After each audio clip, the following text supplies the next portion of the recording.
еве после 12 години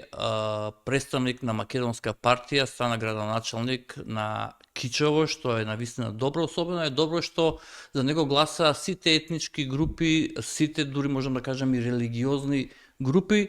едноставно се обединија позади еден човек кој што би требало да донесе подобро утро за кичевчани. Друга една работа што нешто што јас лично и да сакав не можам да верувам дека ќе се случи, а според бројките кои што и вчера и Сабајлево и утринава ги анализирав, се случи една невидливо претходно, но сега видлива коалиција помеѓу СДСМ, Левица и ДУИ во овој втор круг во однос на гласовите, со тоа ќе зборам особено со мојата гостинка, и се случи уште еден феномен на така наречено политичко или гласачко олабавување кај